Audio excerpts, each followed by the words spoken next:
বর্তমানে এমন সময়ের মধ্য দিয়ে যাচ্ছি যেখানে কারোর কথাই গায়ে লাগে না। কে কি বলল, কে কি না বলল, আমার এখন কোনো কিছুতেই যায় আসে না। এখন হয়তো আমার কিছুই নাই, আল্লাহ চাইলে হয়তো বা আমার স্বামীরও একদিন অনেক কিছু হবে। জবাবটা সেই দিনের জন্য তুলে রাখলাম।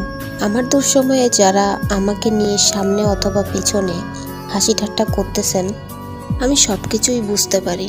তারপরও মুচকি হেসে দিয়ে উড়িয়ে দিই, কারণ আমি জানি আল্লাহ উত্তম পরিকল্পনাকারী। আল্লাহ একদিন আমারও সব হবে, সেদিনের জন্য জবাবটা তুলে রেখে দিলাম। দোয়া করি আপনাদেরকে আল্লাহ দিয়েছেন, আল্লাহ আপনাদেরকে দু হাত ভরে দিক। আল্লাহ আমাদেরকে যতটুকু দিয়েছেন আলহামদুলিল্লাহ, খেয়ে পড়ে দিন অন্তত চলে যাচ্ছে। এর জন্য আল্লাহর দরবারে লাখ লাখ শুকরিয়া।